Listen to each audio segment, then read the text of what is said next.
Welcome to Monash Sustainable Development Institute's hosted webinar titled The Textiles Announcement and Circular Stories Guide Launch. I'd like to start with the Acknowledgement of Country. I acknowledge that I'm hosting this webinar from the lands of the Ngunnawal people. I also acknowledge the traditional custodians of the various lands on which you all work today and the Aboriginal and Torres Strait Islander people participating in this webinar. I pay my respects to elders past, present and emerging, and celebrate the diversity of Aboriginal people and their ongoing cultures and connections to the lands and waters of Australia. So, what's today about? Well, I've boiled it down to 4 themes. Firstly, it's about excitement. We are launching Volume 1 of the Circular Stories Guide, a better t-shirt for today and tomorrow. Yay, so it's very exciting. Secondly, it's about intrigue and a little bit more excitement. We have a very special guest here who's going to be making a very special announcement, and that's going to happen very soon. Thirdly, this webinar is about education, which is going to be done in a very excitable way. It's from we've got a range of fabulous guest speakers who are talking about a sustainable textile industry here in Australia. And then fourthly, the last thing, this is a celebration of partnership. As a former diplomat, I'm very well versed in the protocols of when you're meant to say thank you. And usually that comes at the end of a webinar. But I actually want to celebrate right now. I want to celebrate 2 things. And I think it's really important to do this. I want to celebrate that producing this guide has brought together a diverse group of stakeholders, industry, academics, and pracademics, who've donated their free time over many weekends and very late nights to combine their respective knowledge and experience to pull this guide together. And secondly, I want to acknowledge that and celebrate that we've managed to pull off this event, which pivoted at the very last minute, and it's involved a whole range of people again. The above mentioned groups, as well as government policymakers, recyclers, charity sector, industry professionals, who have also graciously agreed to be on this webinar and engage on this issue. It's my firm belief that only by collectively coming together like this can we address a really serious and undoubtedly complex problem in a comprehensive manner. And we really should celebrate this approach to problem solving because we need a lot more of it. So I hope you really enjoy the next hour, 2 hours of great discussion. To start proceedings, I'm going to hand over to Professor John Thwaites, who will introduce our very special guest for this morning. It's slightly intimidating having to introduce someone as accomplished as John in less than 30 seconds, also because he's my boss. So I'm going to highlight a couple of quick points. John is a professorial fellow at Monash University, chair of the Monash Sustainable Development Institute and Climate Works Australia. He's chairman of Melbourne Water and a director of Fair Trade Australia and New Zealand. He's one of 6 co-chairs of the Leadership Council of the Global Sustainable Development Solutions Network, which was launched by the UN Secretary General in 2012 to provide expert advice and support on the development of the UN Sustainable Development Goals. If you ever have a question about SDGs, you go to John first. And if he doesn't know the answer, no one will. He was Deputy Premier of Victoria from 1999 to 2007. And a fact that is particularly relevant for today, his favourite thing to wear is a wetsuit. He's not necessarily into fashion, but he has a keen interest in how what we wear impacts the world around us. And he's been an absolutely huge supporter of this work to date. So John, over to you.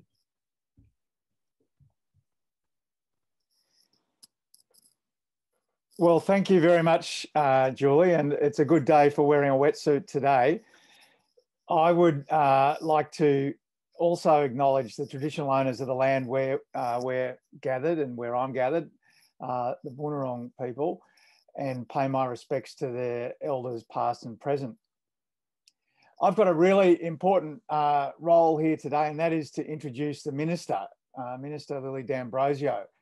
And it's really a great honour that we've got the Minister here today to launch this event and to make what is likely to be an important announcement. Minister D'Ambrosio is the Minister for Energy, Environment and Climate Change, and for solar homes. And I think it's fair to say that this Minister is really leading the charge on climate change and environmental performance around Australia. I think we're well aware that Victoria was the first state to commit to net zero emissions by 2050 under Minister D'Ambrosio. But very importantly, Victoria's leading in a lot of the practical action to achieve net zero.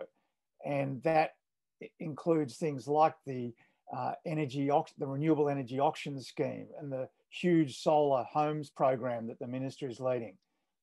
But beyond climate change, the minister is also leading in the implementation of the circular economy, a new way of producing a better and healthier community, but also jobs. And the minister's been very forthcoming on the need to connect the environment with jobs.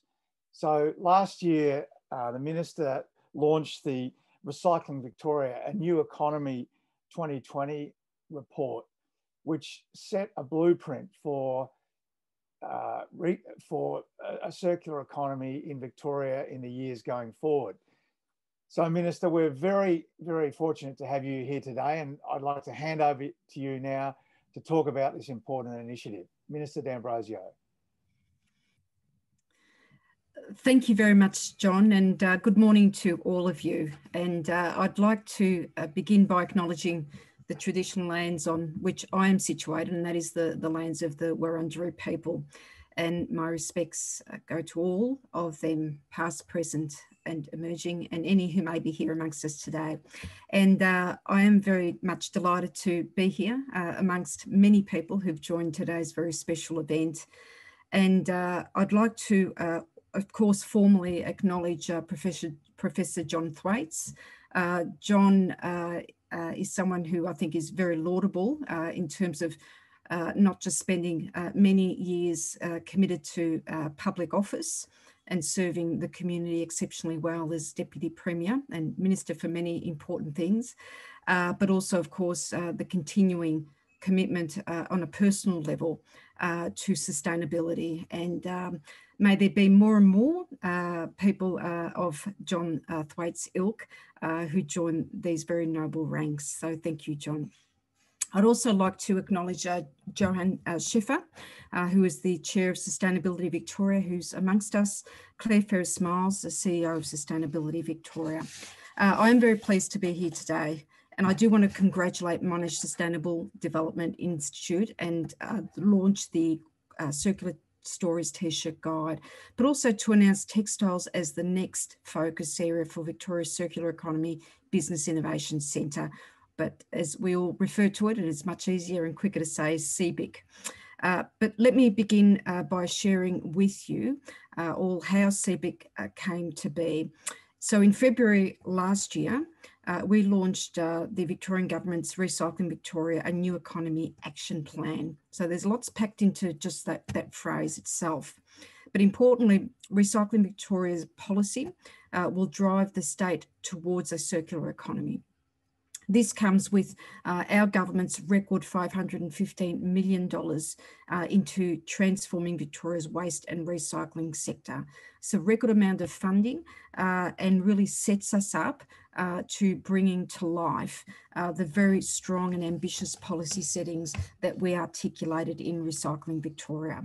It is a once-in-a-generation transformational change that we're wanting to achieve, one that involves all Victorians, including households, local government, business and industry, and community organisations. The best policies, the ones that are most enduring and the ones that co-opt and involve all parts of the community. Everyone having a role to play, everyone having a stake in the outcomes, and everyone being part of the solution that we're trying to resolve. So to help with this transition, we've set ambitious targets for the next 10 years. How we make, how we reuse, how we recycle and manage everyday products is going to change. We'll cut waste generation by 15% and divert 80% of waste from landfill by 2030.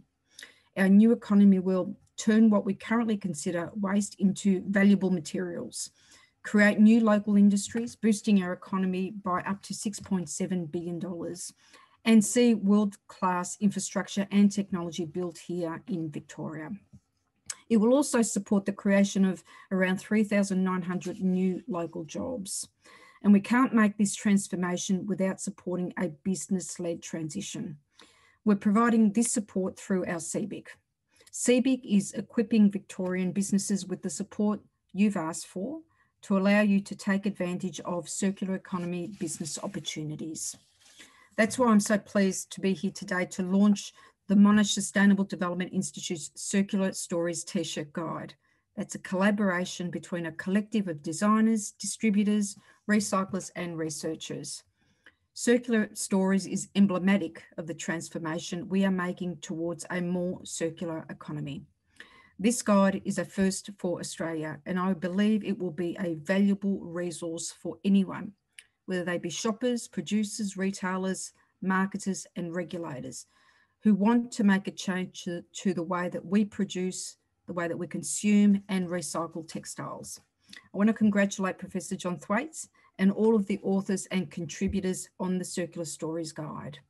It's fantastic to see a diverse group of stakeholders representing small and medium businesses, academic institutions, and the charitable recycling sector coming together. This cross-sector collaboration is exactly what CBIC is looking to foster, which is why I'm also excited to announce that textiles will be the 2021-22 focus area for CBIC. Victoria generates around 187,000 tonnes, so that's 187,000 tonnes of textile waste each year. So that is about 28 kilograms per person. That's pretty shocking in anyone's terms, and certainly that leaves me picking up my jaw on that one because that is an extraordinary figure. But despite current low recovery rates, momentum is growing in the textiles industry to transition towards more sustainable ways of operating. It's time for all of us to reconsider our relationship with clothing. Textiles are too valuable to be worn once or twice and then discarded. Just like glass, paper and plastic, we need to establish a more sustainable system for textiles that keeps items in circulation for as long as possible. This momentum is being led by many of you here today, and the Victorian Government is supporting the industry to take action to reduce the amount of textile waste going to landfill, achieving better environmental outcomes and a more sustainable future. Textiles is a material stream which CBIC support can be particularly effective to achieve the dual benefits of a circular economy, economic growth and reduced environmental harm. CBIC will ensure Victoria's thriving local textiles industries find more opportunities across clothing and footwear, carpet and soft furnishings, and industrial textiles and fibres. So I'm very excited for CBIC to support your industries to collaborate to minimise waste, support collaboration on innovations that reduce textile waste, use materials more efficiently and boost sharing, reuse and recycling. CBIC will work closely with Victoria's textile industry, businesses and researchers to investigate innovative solutions to avoid and minimise waste across the supply chain, including primary producers, manufacturers, designers, retailers, logistics providers, charities, recyclers and peak bodies. CBIC have heard already from the textile sector that there are some amazing opportunities to showcase here in Victoria. The state has world-leading businesses and researchers in design, manufacturing and recycling. Supply chains in textiles are international, but we have most of the things we need for circularity right here, from a thriving charity and reuse sector to cutting-edge research on how to turn old textiles into new products. We know that what businesses have asked for in textiles is government leadership to help build ecosystems of circular economic activity. These ecosystems should include everyone from researchers to manufacturers to retail. Businesses want to know they're not acting alone. They want to understand how to connect with others across supply chains. They want to connect to shift practices to be more circular and integrate their circularity into their commercial models. Over the next 12 months in CBIC, we'll do this through a dedicated textile grant stream, events that bring together textile industry stakeholders, an online channel for sharing information, including case studies and research reports. This will promote what works in transitioning the textiles industry to a circular economy. So I encourage everyone to visit CBIC Virtual Hub at cbic.vic.gov.au to read more about how we are supporting the textiles industry to become more circular and to register for grant funding opportunities and upcoming workshops. I recently announced more than $6.3 million of CBIC funding for 23 projects to design out waste and extend the life of materials.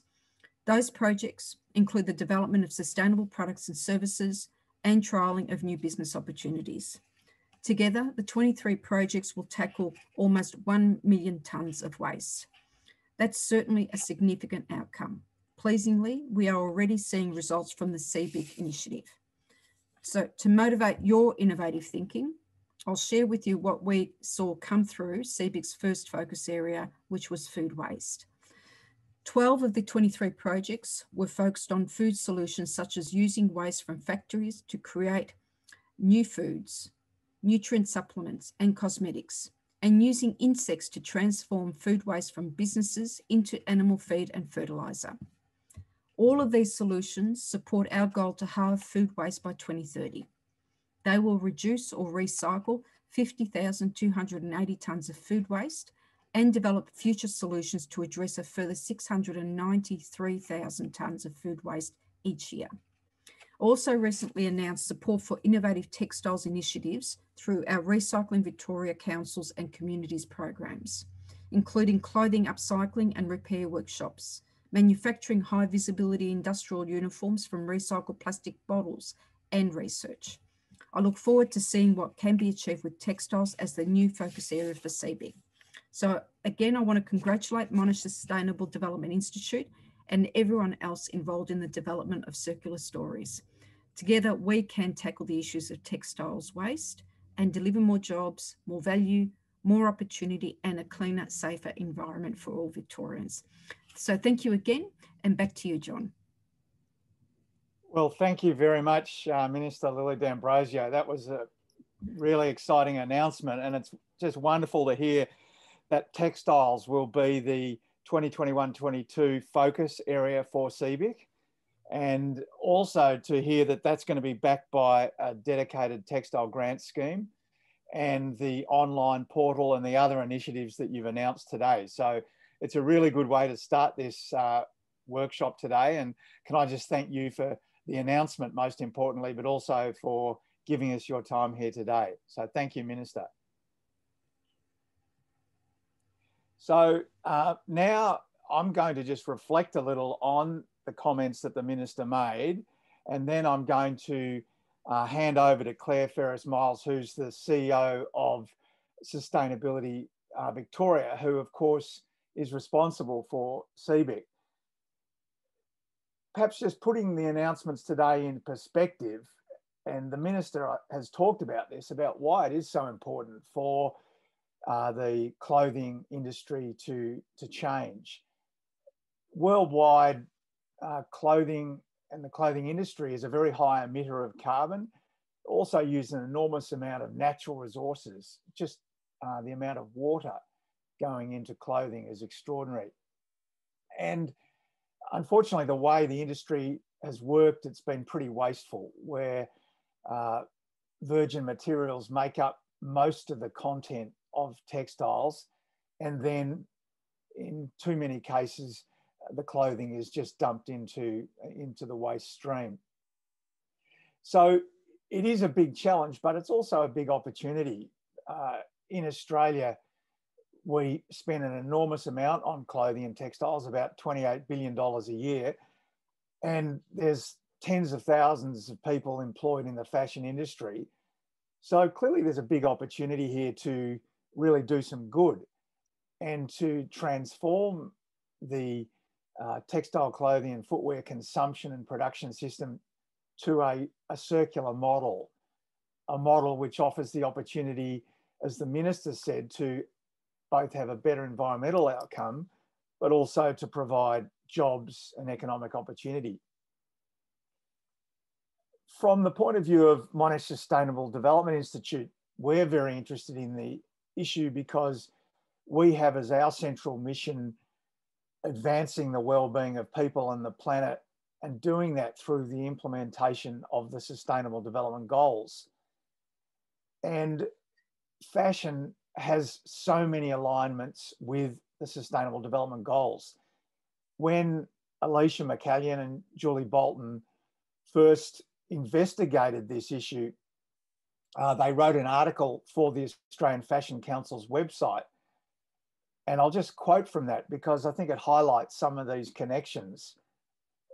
Alicia and Julie wrote, "The Sustainable Development Goals apply to fashion because every decision made along the product supply chain has impacts on the health of our planet, starting with the fibre selection, the manufacturing process, the packaging and distribution method, how we consume the garments, and ultimately the disposal of the item." All of those link directly to the Sustainable Development Goals like energy, climate action, circularity, and water. And so when they investigated these connections, they saw it was really important to have a guide that people could use, both people in industry and members of the public, to understand how we could be much smarter about fashion and ensure that we have a circular approach to fashion. And that's the genesis of the guide that's been launched today. Fortunately, that process has been supported by many of you here today, including Sustainability Victoria, DELP, the Department of Environment, Water, Land Use and Planning in Victoria, but also in industry, the Australian Fashion Council and others. And together, I think we're working on a better way for fashion in the future. And we're using insights that you've given us, but also insights that we at Monash Sustainable Development Institute and Behaviour Works Australia are able to provide on the characteristics that are going to drive business and consumers towards a more circular model of fashion. And that's really the purpose of this guide that's being launched today. Now, we've got an opportunity now really to talk about where we go forward. And we're very fortunate to have Claire Ferris-Miles from Sustainability Victoria, who can now take us through how the Circular Economy Business Innovation Centre, which is managed by Sustainability Victoria, is going to provide that focus on fashion, on clothing in the year ahead. So now I'd like to hand over to Claire, if I could, just to talk a bit about this announcement today. Claire, over to you. Thanks so much, John, and thanks to Monash Sustainable Development Institute for the invitation today. And it's great to be joining everyone online across the country. It's now been about 8 months since Minister D'Ambrosio launched Victoria's Circular Economy Business Innovation Centre, which is part of the Recycling Victoria policy of the Victorian government. And of importance for today is CBIC at its heart has the belief that business innovation through partnerships is key to accelerate Victoria's transition to a circular, climate resilient economy.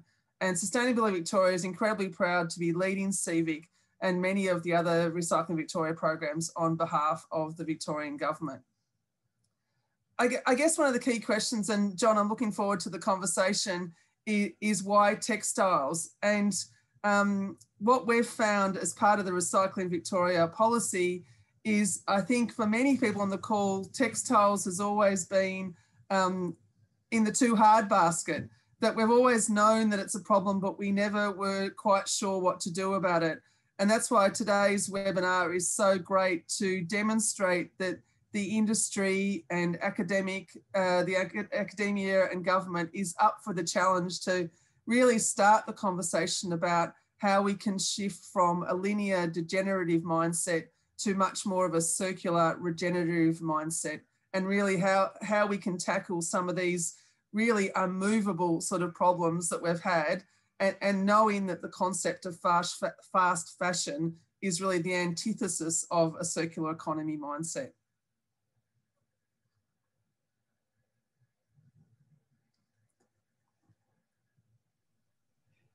Thanks, Claire. And could we sort of delve into the detail a little bit? And if you could perhaps say, what does CBIC's focus on textiles as a priority measure really mean? What will change? So what we hear time and again is the importance of collaboration between industry, academia, government and community as a way to create systemic change. So for the next 12 months, our focus is textiles. When I use the word textiles, it means clothing, footwear, carpet, soft furnishings, or industrial textiles and fabrics. So the focus for CBIC, as the Minister indicated, is there's really three things for those on the call to get engaged with. The first is we're going to have a dedicated grant stream as part of our CBIC Innovation Fund, and that will be open to applicants later this year. So encourage you to sign up to our CBIC e-newsletter, and also Sustainability Victoria has a dedicated grants page that you can get an alert when that fund becomes open. We're also going to host a range of events for stakeholders across the supply chain to discuss the challenges and identify possible solutions. So that's a great opportunity if you've got an idea and you're looking for some support and looking for some inspiration like what you'll hear today from many of the speakers. There'll be a number of events to log on to, or perhaps even attend if that's possible towards the end of the year. And lastly, we have a dedicated page on our CBIC website that's gone live today. And throughout the year, we'll be adding some great stories, of which the Circular Stories Guide will be one of them, to look at best practice insights, case studies and research reports. So again, to really amplify the resources available to those in the sector to show what can be possible. I think when most people think about the circular economy, they've tended to start with plastics and paper. As far as I'm aware, there's no other state that's put textiles at the focus point of the circular economy. Why do you think that is? And what's the significance of that for Victoria, that we're doing that first?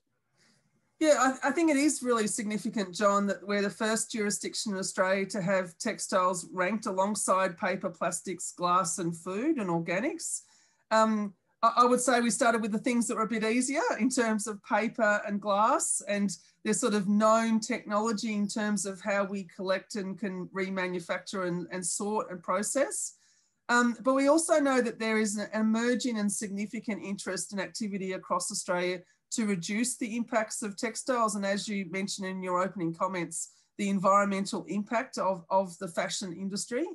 In May, a range of textiles industry stakeholders came together for a national industry roundtable, and that was followed up by the Commonwealth Minister for the Environment listing clothing textiles as one on the National Product Stewardship Priority List.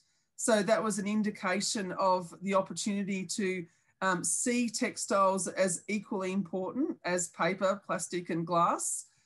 We also in Victoria have one of Australia's largest textile industries with strengths in design, manufacturing, promotion and events. And there's an opportunity to leverage the breadth of the textile industries here in this state. And I think we heard some of the statistics that you and the Minister have shared this morning. In Victoria alone, $8.2 billion economic benefit to the state. The industry employs about 147,000 Victorians. It generates 187,000 tonnes of waste, which, as the Minister said, is 28 kilos per person. But the more startling statistic is every Victorian throws out about 23 kilos per person. So we consume 28 and we throw out 23 kilos. And only 7% of those textiles waste is currently recycled. So we know the production of textiles has a significant environmental impact, but also those stats alone show the scale of opportunity that's before us. Yeah, well, I don't know about you, but I honestly don't throw out a lot of clothes. I'm still wearing clothes that I bought about 15 years ago. And I think the COVID lockdown's making that even more true. Like, it's incredible. The pants I'm wearing, I wouldn't even like to show you the holes in them. So maybe that'll change things quite a lot. But I guess what you're hoping to do is really achieve something from the year. So if we were to go forward 12 months, what would you hope to be able to say, looking back in the 12 months you've achieved? Well, I think there's 4 big ideas or 4 ways that we could move towards a circular economy with textiles. The first one is that textiles and textile products can be designed so that waste and pollution is eliminated. So that the opportunity there is to look at the supply chain and also the operating model that a lot of businesses have about, is there waste and pollution in the manufacturing and in the production of textiles? The second is, and again, this is a design theme, is that textiles and clothing can be designed so that they can be more durable and can be maintained and repaired, so that you keep them, as you've said, John, as long as possible. So a longer life cycle for our clothing and textiles is also part of a circular economy. Thirdly, products can be offered through models like sharing and rental, reuse and resale of secondhand products. And again, this maximizes the productive life of the products. And, you know, we all know on this call, there's a whole range of online platforms to share and rent and to sell secondhand clothing. And finally, which is the last resort, is once they can't be used anymore, is really how can these products be recovered and recycled, and preferably how they can be recycled into new textile products. And so that's really looking at innovation in terms of breaking down the textile materials and looking at, is there infrastructure needed or technology needed to then be able to make those resources into new products. The first point you highlighted there, Claire, was about understanding whether there's pollution or waste in the production of the clothing. And I have to say, that's something I hadn't thought about much until Julie and Alicia talked to me about their guide. I was quite aware, and I think most people are, about the issue of what happens to clothes when you've stopped wearing them and the waste issue. But the inputs we're probably less concerned about. We just assume it's whatever it is, a shirt or a pair of pants. The challenge, though, is so many of the clothes that we wear come from overseas too. So how can people know what's in the clothes that they're wearing? Yeah, it's a really good question. And there is already some Victorian businesses in the textile industry that have a very strong sustainability focus.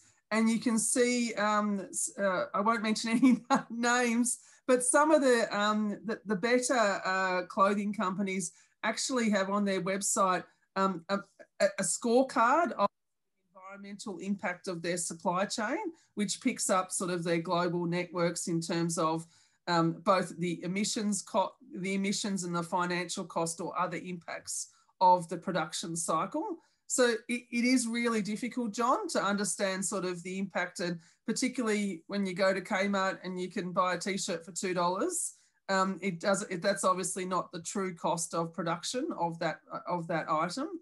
So what we're looking at through CBIC is we would love in 12 months time to have funded some projects that have tested new approaches or looked at how they could accelerate their innovation to design out waste and ideally create new jobs in Victoria.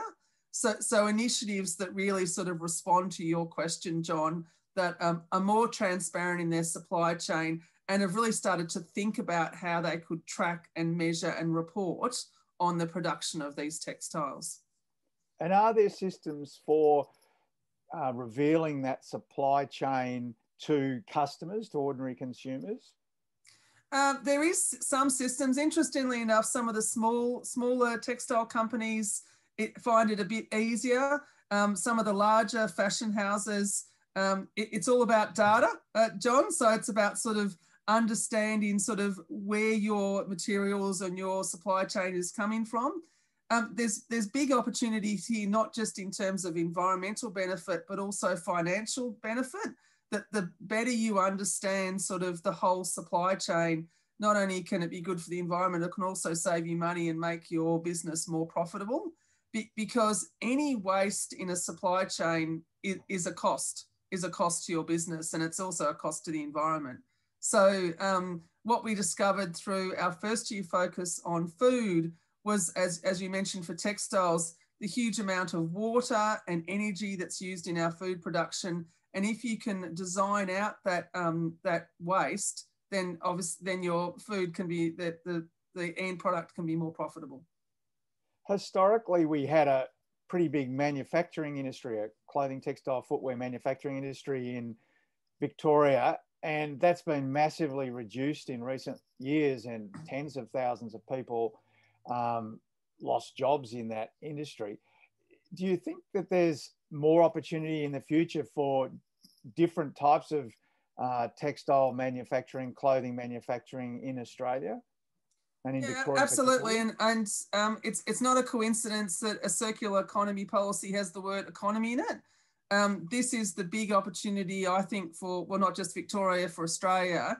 This is absolutely about creating the new industries, advanced manufacturing, new jobs for the state and for the country. And so when people ask me why should I care about whether I throw textiles in, clothing in my rubbish bin or take it to the op shop, and my answer always is because it's the jobs for your kids and your grandchildren and your family and friends. This is where the new jobs are. And really the opportunity for Victorian businesses and for the industry about creating through science and smarts and design to really think about how do we use these resources in a more circular way so that they're perpetually in the system rather than throwing them out. Because the worst thing we can do is to take valuable resources and to put them in the ground. Absolutely. And I think Julie's come on. She's going to ask a question, but I just want to ask a quick one. The guide itself, which I think looks fabulous, is there, how are you going to use the guide? How will that help? Well, it is a fantastic resource, and I do want to thank all the participants that have worked as part of the Circular Stories Working Group over the past 12 months. It really is an incredible example of stakeholders in the textiles, clothing and footwear industry coming together to understand what a circular economy means. It will be on the CBIC website, and so we will be promoting it through Sustainability Victoria in terms of all of our stakeholders that come to engage with us as a great example of what's possible. The data and statistics on the negative impacts on one aspect of textiles, which is clothing, is included within the guide, which is a really compelling case for the need for change. And, and I think the case study of a t-shirt is a fantastic example of, how do we shift from a linear mindset to a circular mindset? Great. Well, thank you to Julie and Alicia and all the team who behind the guide, and thank you for your support. Claire, Julie, I think you were about to jump in. I am about to jump in. I'm going to jump in and say thank you, John and Claire. I'm not going to throw to questions just yet. I'm going to bring two other people on and ask John and Claire to turn their cameras off now. My takeaway from that conversation, which I could listen to for a very long time, and it's a shame with all these events that we have to call time at some point. My takeaways are collaboration. Again, it's all about collaboration and partnerships.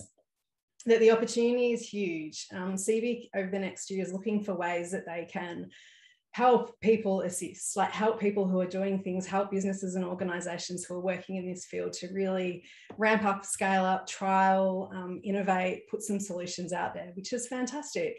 And third thing, good thing we did this on Zoom, as John apparently needs some new pants.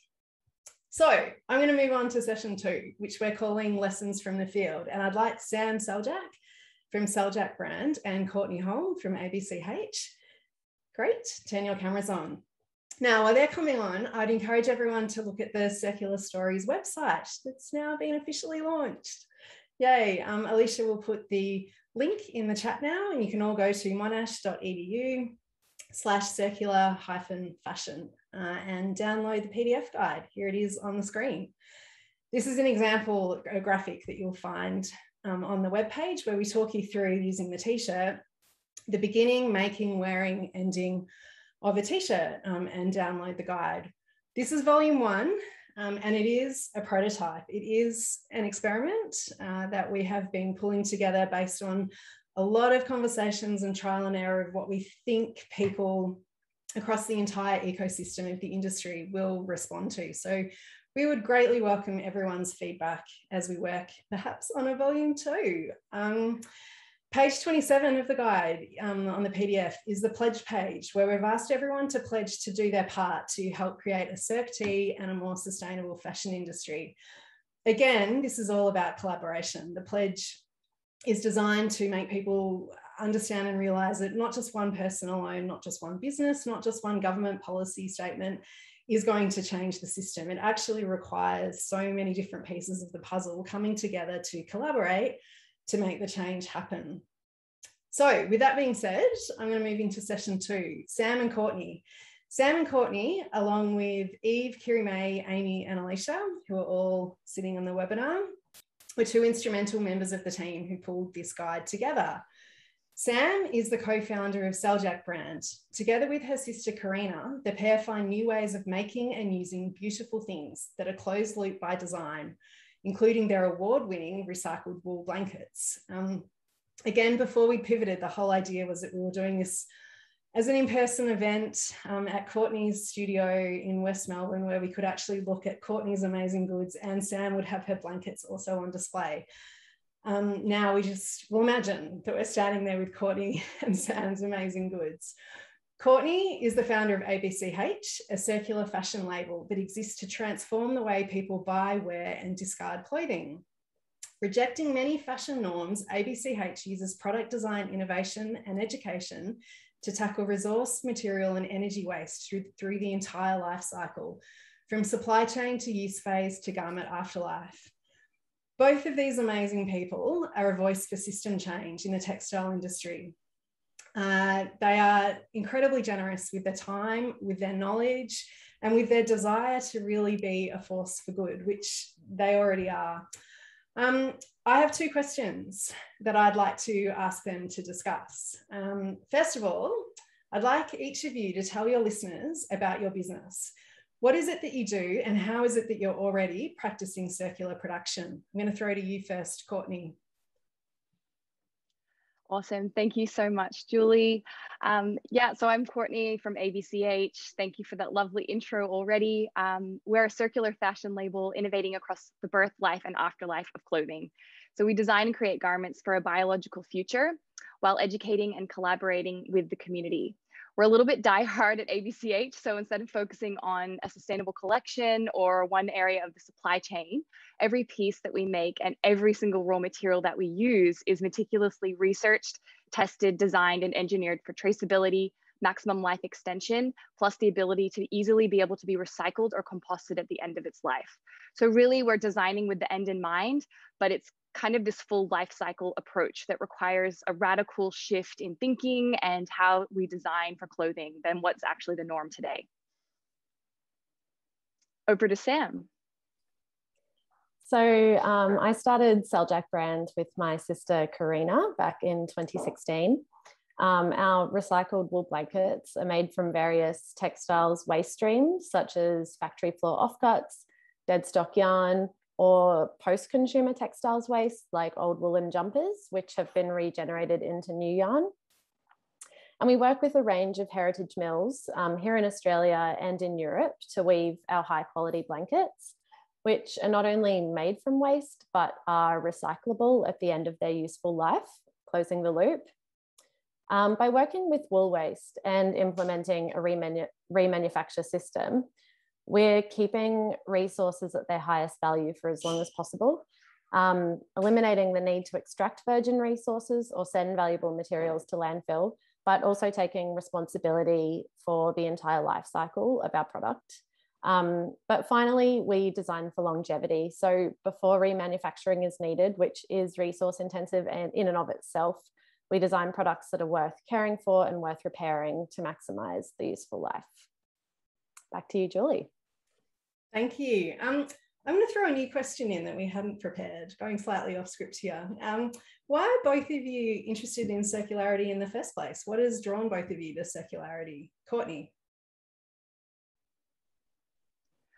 I think for me, the circularity sort of journey happened when I was doing a bunch of research. I was having a bit of a existential crisis being in the fashion industry, and I started trying to understand what it actually means to be sustainable and what that meant to me.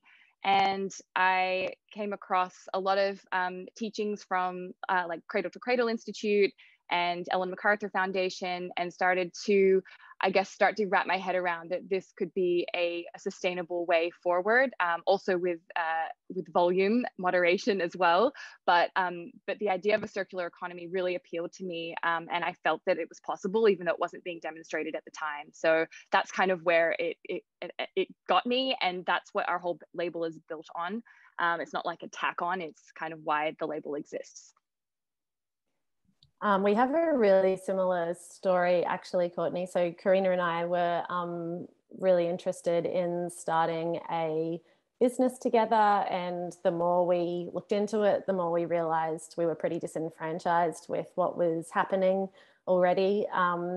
And we spent about 3 months in India traveling and ideating and visiting a lot of textile social enterprises and understanding weaving, you know, from the very grassroots, and realized we didn't really want to create a business that was going to do more harm than good. And when we got back to Australia, we came across the circular economy, and yeah, spent a lot of time doing research into the biomimicry movement and cradle to cradle movement. And naturally, the Ellen MacArthur Foundation provided a lot of our initial understanding of the concept as well, and continues to.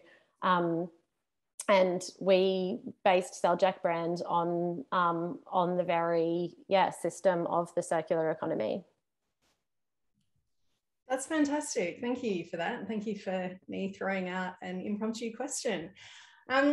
So given that you both already have such a wealth of knowledge, you're practicing this in your business, why get involved in designing this guide? Why, when Alicia and I co-opted you and said, hey, we're working on this project, we've got some amazing people, you guys should join? What was it that you both thought, yeah, I can give my time to this? Sam, I'll go to you first. I think critical mass is super important. So part of Seljack Brand's business model is to use our products to educate about the circular economy and also educate about designing for limiting global warming. And I think the true impact lies in the whole industry transitioning to a circular economy, and we want to be part of that shift. So small businesses like ours are an excellent proof of concept, but achieving it on scale requires knowledge sharing and collaboration, which is why we were thrilled to work with Monash, other brands and key industry stakeholders to contribute to circular stories. And in the future, making garments and textiles that are circular by design will be the norm, not the exception. And yeah, we're here to be part of that transition. Courtney? Yeah, really similar, I think, for us as well. I think you hear a lot of talk in this industry, in this, I guess, fashion industry in particular, about collaboration, but I really find it rare to see it demonstrated. And I think with the circular economy, it's a team sport. Like no one brand, no one person, no one city can do this on their own. And for us being involved in this guide is just us saying we're done with talking about this and we want to actually see some action happen. And we truly believe in the power of collaboration, and it's just, yeah, putting that into action and demonstrating it. And I think that it's really key that that we do have buy-in from multiple stakeholders. It's businesses, engagement levels from government. We also need cross-border communication and collaboration, and we need individuals to get on board with this as well. We can't actually achieve circularity without each person playing their part as an individual, because we are all consumers, sadly, but let's start to shift that mindset into a citizen mindset where we actually are a part of it as well as individual people. So yeah, I think it's like a step and an action step for us. That's why we're part of it. That's awesome. Thank you so much. I was going to throw to Alicia. I can see some questions coming in on the chat. Alicia, if you're there, is there a particular question that's there for Courtney and Sam? Thanks, Julie. We have a lot of interest on the Q&A, and there's some, I guess, mostly just questions about if there was a grant available for a small business, how does this offset sort of what it takes to actually transition to circularity? So I think this question is generally what Hamish is looking for. And he had originally posed it to the ministers, to the Honourable Minister Lily D'Ambrosio, but I think she has probably left at this stage. So I'm just curious from Sam and Courtney, if you were to apply for one of the upcoming grants, what would be the incentive from a business perspective for you? I'm happy to answer that to start with. I think for us, applying for a grant like this is about research and development and innovating in areas that might not have, I guess, received that attention in the past. And we've been working a lot, I guess, since we launched on how do we recycle our textile, especially our manufacturing textile waste. How do we actually bring that into the feedstock of the garments that we sell today? And that's kind of the area that we would be interested in learning about, but not just for us, because again, it doesn't really work for just one business. It would be a collaboration with other businesses and other people that are kind of experts in this space already. So the incentive for us is to be able to start to utilize waste as feedstock and stop relying so heavily on virgin materials. I think that's really the crux of it for us at ABCH.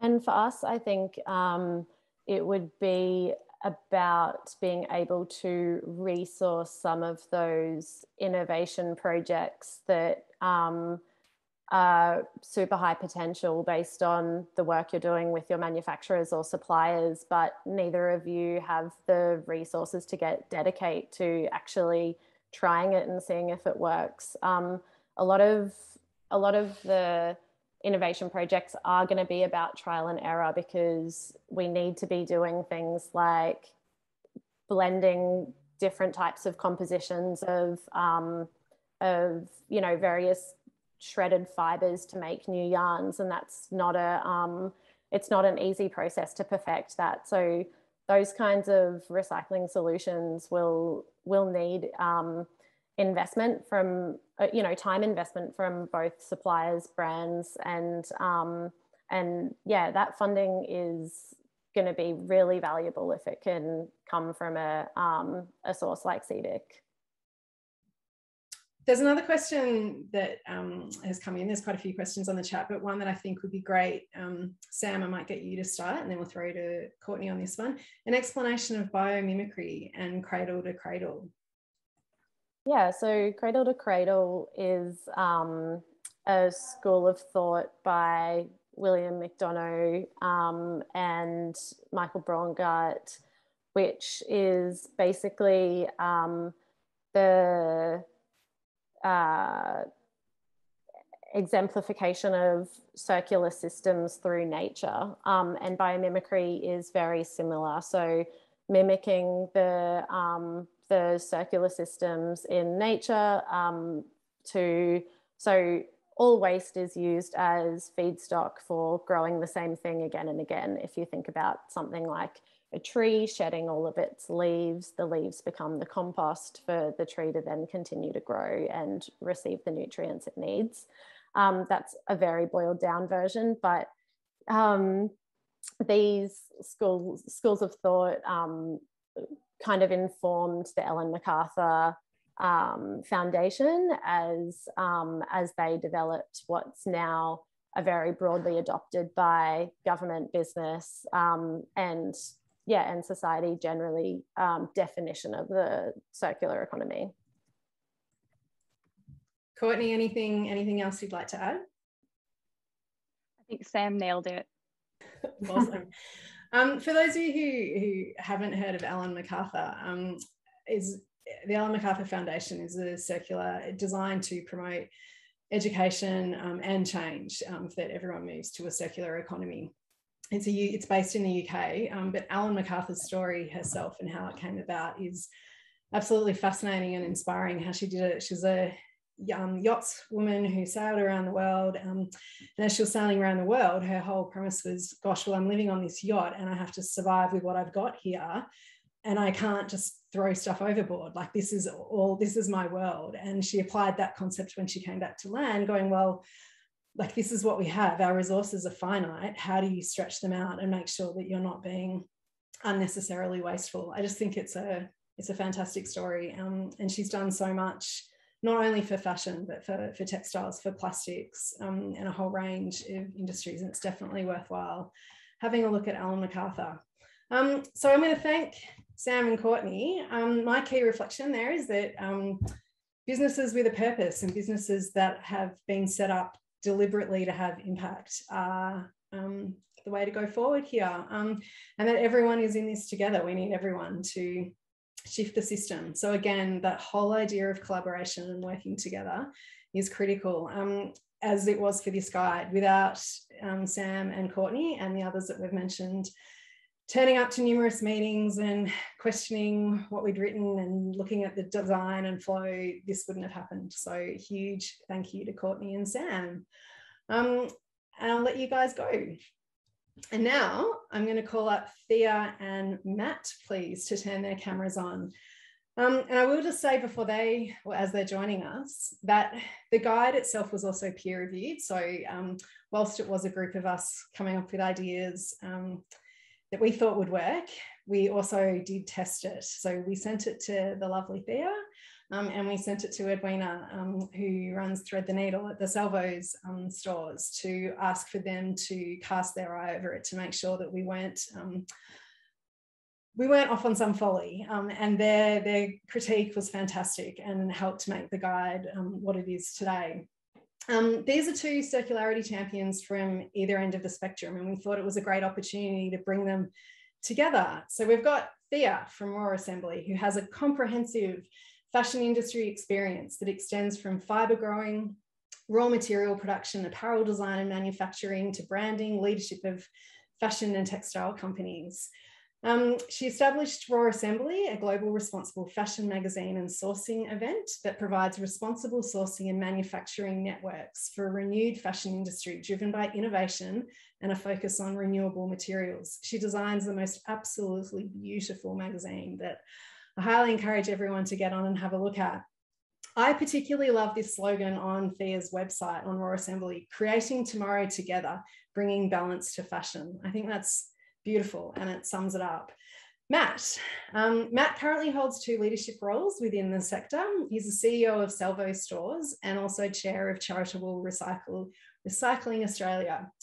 Charitable recyclers in Australia operate over 3,000 sites. They generate nearly $1 billion in annual revenue, divert over 1 million tonnes of waste from landfill each year, and are powered by the generosity of 30,000 volunteers and hundreds of thousands of donors.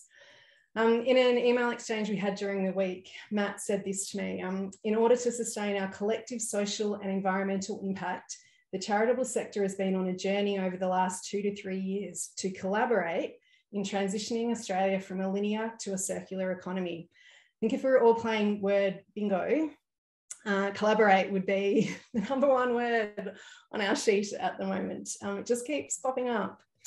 So when we were doing the pre-briefing for this event, I jokingly said that I'd introduce Matt and Thea as best friends, or actually more accurately as aspiring best friends, because that's actually what we want to have happen here. We've got Thea at the start of the system, and we've got Matt towards the end of the system. And what we actually want to make sure is that both of them together are able to talk to each other and understand that what Thea is involved in directly impacts what Matt can do at the end. But I'm going to get them to explain this in a little bit more detail, because they're a lot more coherent than I will be at the moment. Matt and Thea, what is the link between a circularity approach to our clothing and to each of you becoming friends? Over to you first, Thea. Well, I think you've just summed it up really nicely already, but yeah, basically, look, myself and Matt are already best friends because we talk a lot, and we talk a lot on quite a few recent panels together about this exact topic. And obviously both of us were present at the Textile Roundtable in Canberra a few weeks ago, or maybe a month ago now. So I think some of the key things is that, you know, from my perspective, we're starting with raw materials and the fibre growers. So basically, it's almost three things for us. It's material choices, it's quality of products, and basically the end-of-life solutions are the three key things. And obviously, you know, Matt will elaborate on this further as well. But if we basically make better choices with knowing where our materials come from, how they're produced, how they're grown, and the quality of the materials that we can then produce from those fibres, that then goes into a better quality product. So when actually it does come to end of life, designers today need to think about what that pathway is going to be before they even start designing. So they can no longer just think, oh, you know, we'll just sell it, our product, you know, our customer will like it, we don't have to worry about where that ends up long term. Ideally, we want more products to be able to go to Matt that are higher quality. So he's not receiving products that are made from, you know, poor quality fossil fuel derived materials all the time that basically fall apart, that he then can't actually send on for a second or third lifespan. So I think the three things are the material quality, the quality of product, and the end-of-life solutions. But I'll hand over to Matt to elaborate further from his perspective. Thanks, Leah, and good morning, everyone. It's lovely to be introduced as friends, isn't it? I think we're an interesting case study, aren't we, about parts of the sector that it never communicated really in the past, and now we just seem to be talking more and more. I think when we first met, there might have been sort of 6 months between when we spoke, and I think we're almost down to monthly now. So it's lovely to go on the journey with you, and I have to say, to learn from each other. There is absolutely a learning journey that happens when you decide to investigate the circular economy. And I think the quote of the day has to go to Courtney. Circular economy is a team sport. I think that was very well said. Certainly from the charities perspective, this is a really, really important conversation, keeping in mind that the charities have been in the circular economy, one form or another, in Australia for over 130 years. So we get to see all the shades of colour that come through from the wardrobes of Australians. And I have to say, since the rise of fast fashion about 20 years ago, the picture of donations has changed significantly, where a significant portion of the textiles, particularly clothing textiles in our economy, actually aren't reusable. And so, as Thea said, we're really interested in finding both ways to improve the design and durability in the first place of those items. And then, of course, when they do finally reach their end of life, that there are really great solutions for that. And I'm just thrilled to hear the announcement from the Minister today and the work that CBIC is doing. I think there's a huge opportunity in Victoria and of course, more broadly around Australia to close the gaps in our circular economy. And from a perspective of the charities, there's certainly a gap around education. So about 40% of Australians don't actually know how to responsibly love, launder and donate their items. They just simply don't know. And it's not that they don't care, they're just too busy. And so there's an education gap that's there. There's certainly a data gap. So while we are getting to know each other as a sector more and more, how the materials flow around our economy and make their way around the value chain is not well understood. And I think there's a great opportunity to do that. And there's also an infrastructure opportunity. And as John alluded to earlier in the session, there's lots of things that perhaps used to happen in Victoria's economy that don't anymore. And I would definitely love to see more design and manufacture happening here, and also resource recovery infrastructure happening in Victoria. So I think all those are really big opportunities for the circular conversation going forward. Thank you. So we've established why it's important for people like you to become friends, and that you already are friends, and this is awesome. How does a guide like this one today and the CBIC announcement, what's the potential for solidifying your friendship and for more friendships like yours to emerge in the sector? Thea, I'll throw to you first. Oh, good question. Okay, I think one of the great things about the guide is, as Matt's just highlighted, is we need education. There's lots of unknowns out there, whether it's just an average consumer, as all of us are consumers, all of us understanding what we can do with obviously our textiles going forward. But I think one of the great things is that well, one of the key things that we need to do with this guide now is make sure we actually get it into the right people's hands. So we've created these guides, but we need to make sure that, you know, it's starting from, you know, students are understanding what the circular economy means. You know, we've taught quite great depths in the last few weeks about education, and that we can no longer sort of teach fashion in a traditional manner that we've taught it in the past. You know, every student should be learning about the circular economy, keeping materials in use for much longer. But also, again, going back to, you know, knowing where things come from. So that's one of the key things. But I think also the major conversation that we're having is we have to get to action points. You know, there's lots of amazing conversations happening, but we have to trigger action. And what would be really great from a guide like this is that actually brands come together and actually talk about how they're going to commit or put a goal in place or action something, and actually set a timeline. And, you know, maybe it's a collaborative end goal, maybe it's individual, but actually everyone starts working on maybe one project to actually sort of proof, trial, pilot and action something. So actually in 6 months' time, everyone can come back together, or a year's time. And this guide has actually helped them maybe all actually work through a t-shirt production and actually work out how everyone can actually produce this circular t-shirt. So I think guides like this, if we can actually take action from it, is really important.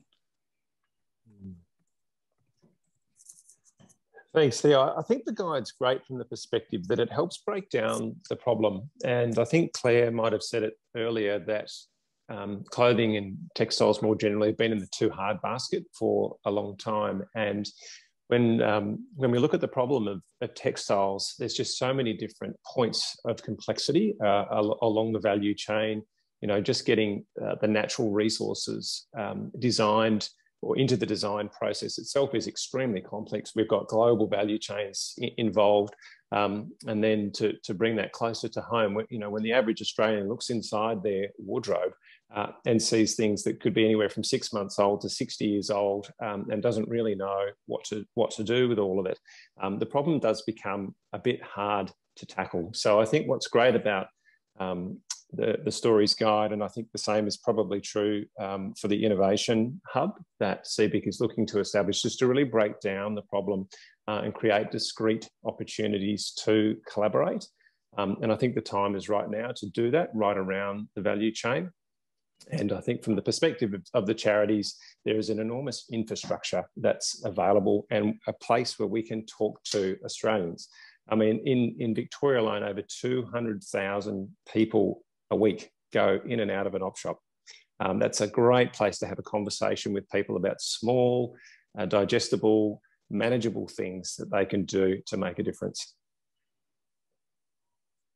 I love that idea of conversations in the op shop. I was in my local op shop 2 days ago. It was a hive of activity. There was a lineup outside the door because I'm not in lockdown. Sorry, I shouldn't mention that.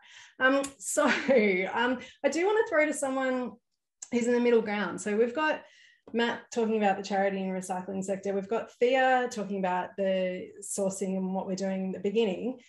Eve Moody, if you can turn your camera on, please. So Eve she was also a contributor to the guide. And I describe Eve as a person who's working in the space between Thea and Matt. She's the social and environmental manager at APG & Co. She specialises in developing and implementing strategies for brand houses to guide the teams on how to produce product which have a lower social and environmental impact while also being prepared for the circular economy. Eve, we've heard from Thea and Matt how this guide could be great for driving conversation and for brands to take up and for education purposes. How about for you, who's actually, you know, you're in the cutthroat of the industry, sitting there in the middle, actually designing product and working out what you're selling. How's this helpful for you, for what you do and for what you actually need? Sure, thanks. Thank you so much, Julie. So I think maybe what I'll do to start is actually explain why I jumped in to joining the Circular Stories in the first place. So I've always had an interest in circular stories, a much similar background to Courtney and Sam, but actually working in the deep industry creating mass product. So what I was really interested when I started talking to Alicia a couple of years ago in the Monash Sustainable Development Institute is actually being able to create a guide that can be used for training teams, because that's sort of what we want to be driving down into. And that's what I do at APG and Co, is actually, because we're a brand house with Sportscraft, Cyber and Jag, so we've got a couple of different brands that operate all under the one umbrella. And we've got bigger teams. So it's not just me driving how to make circularity work. I actually have to try and knowledge share across through our business. So, and it's not just designers, it's talking to design, it's talking to production, buying, quality, sourcing, supply chain, and a range of other players in our business as well. So actually having this guide makes it really easy for me to stand up and talk about how each of these bits and pieces throughout our supply chain, and then once we get to our customer and the care and the end of life, all actually link in together. So what I really wanted to do was actually have something to help me to train, because like as Courtney said, and then Matt mirrored, was circularity is a team sport. And it's a team sport within our own business. I can't achieve circularity myself. It all has to be played all in the one team to actually get the product to market. But then it's also working with people like Thea or people like Matt to make sure that we can ensure that we have really high quality product coming through to Matt and to the op shops at the tail end of our business. So for us, we really need to, make sure that we're re-engineering our supply chains to be able to produce this kind of product. We've been known for a really long period of time that we have high quality products within our brands, but it's actually making sure that they're designed for the lowest environmental impact all the way through. And then for that, how do we as a brand talk to our customer about our quality, the care, and then actually taking it through to that end life. But also the re-engineering at the start of our supply chain, that our supply chain is built in a certain way to produce products that we need and have requested for a long period of time. But we actually want to try and make it so that it can be circular. So how do we make sure that everyone knows that we want our dyeing to be a little bit different, or we want our raw materials to be different, or we want our threads to be different, which is where the guide kind of breaks down piece by piece where those changes need to happen, which makes it easier for us to actually share that knowledge both internally within our business and then out to our customers. Great, thank you. I'm going to pick up on the team sport analogy because it's been said 3 times, and we are on what, day 2 or day 3 of the Olympics. Matt and Thea, could we say Australia would be getting a gold medal on circularity at the moment, or are there other countries and other examples internationally that we could learn from that might be a little bit ahead of where we want to get to, but we could lean on them to go, you know what, this is the direction we want to head in? Matt? Okay, thank you. Goodness. Well, it's pretty inspiring to see what the Australians are doing over in Japan at the moment. So I'm not quite sure we're ready to claim gold just yet. I think from an Australian point of view, there's 2 things happening. So I think our aspiration as a community is as strong as it's ever been. And my encouragement to everybody on the call today would be that the time is now to take action on circular economy for textiles. There is an incredible groundswell, I think, amongst government, amongst business and amongst consumers to take meaningful action. And I would feel encouraged by that. And I think for brands who are wondering about, their cost structures and what their customers want, there is absolutely a growing appetite for that. And I think we'll see reward in the economy for that. I think as far as our footprint is concerned, unfortunately, Australians do consume an inordinate amount of textiles each year and dispose a large percentage of that. I think John reminded us we buy 28 kilos and we throw 23 kilos of that out. So as Aussies, we do have a long way to go, but I think the potential and the know-how is absolutely there for us to go and seize hold of. I'll probably invite Thea to speak a bit more to it. Certainly from a charity perspective, we're looking towards the UK, what they've been able to achieve through their WRAP organisation and the Circular Clothing Action Plan is a fantastic example of how industry's been able to work together and run a number of pilots across all ends of the value chain and measure that progress over time. And so we're partnering with RAP at the moment to see what's possible in Australia as a next step. And also through discussions with the Australian Fashion Council, we're looking to the Dutch government as well, who's also inviting proposals, funnily enough, from Australian businesses to partner with them literally at the moment through their embassies here. So that'd be the two contexts that I think are helpful for the journey that Australia is at the moment. Thea, did you want to add to that? Yeah, I think we're definitely at the starting blocks. We're not on bronze, silver or gold just yet, but we are at the starting blocks in everything that's happened in the last sort of 6 months. There's a few questions running in the chat about international, obviously collaborations and silos. 100%. I think, you know, one of the things that's happened in Australia is that we have had lots of siloed conversations. And I think what is starting to happen is that more of the people, groups of people from each of those silos are now coming together and talking like we are today. And I think, you know, the most key thing that Matt's just highlighted, and we've highlighted multiple times on this call today, is a team sport. But also we have to, it's not just about Australia, we have to work out who our best partners are international. So we do have this great thing happening at the moment where different countries are coming together. We're learning from, you know, whether it's Denmark, Finland, we're looking, as Matt just said, with the UK, with RAP. And basically it's us identifying who those partners are, what we need from them, what they need from us, and how actually we can work together, because it's a global problem. We're not just talking about textile waste in Australia, we're talking about climate change. And that's what we all have to remember. It's about how we reduce the amount of products that we actually produce. And I think what the biggest and the hardest problem that's going to happen is that brands have to realize that we can't actually keep producing the same quantity we're producing. We actually have to, it's a whole system change. It's a different model. And we have to actually reduce less in, not necessarily all categories, but we have to reduce less product. So the circular economy is not our solution to climate change. It's basically about shifting the whole way that we work in general and actually increasing that quality. Hence why APG and what they're doing is great, because they already work at a high quality product level. We need more brands to work at that. And again, there's a few things in the chat talking about sustainable products being too expensive at this point. The more people that actually start understanding using better fibers and producing better quality, the prices of a sustainable product will come down, which means that, you know, consumers won't have to go into a store and worry about, is that product sustainable? Should I be buying it? I mean, all of us are now looking in a product label to see what has polyester. If it's got polyester, you don't want to touch it. You only want to buy natural materials. So it's that conversation of, you know, brands have to just reassess it's not about the consumer. It's the brands that have to make the first step. It's their responsibility. If they want to produce a product, they have to be responsible for that product they produce. Yeah, good point. Eve, can I throw to you again on that question? So there is a direct question in the chat about making sure that we have prices.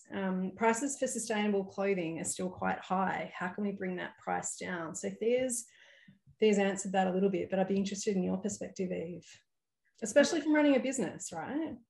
Yeah, absolutely. And I think that, you know, at the end of the day, the price is still the #1 driver for any business. Because that's still what the consumers are concerned for.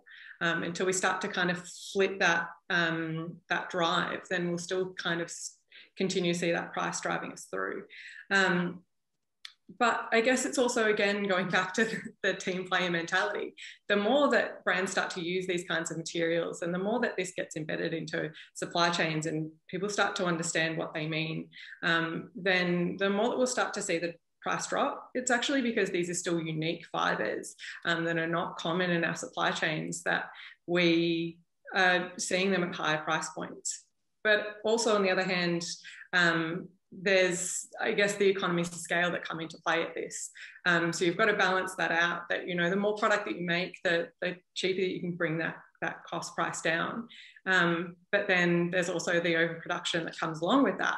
And so how do you make sure that what you're actually doing balances perfectly in the scheme of things, that you're making the right amount of product out of the right materials for the right price that consumers will still want to buy? So it's really about, again, kind of educating customers to understand that there is additional value in purchasing products like this, because you know, and I think that some of the younger consumers are starting to understand that you don't just buy a garment for your own wear, you can then resell it and it can get several rounds of life out of it. With a lot of this, you know, product resale happening that with, you know, through various different platforms.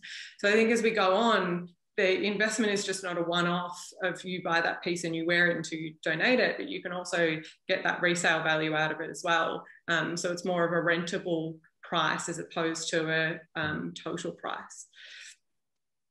I love that idea that it's shifting our mindsets, and it's everyone. Like, everyone has a responsibility to educate themselves and to have that education out there in order to shift their mindset about what they're buying, why they're buying, how that product's being made, and why it might cost a little bit more. I think that's really important to get that out.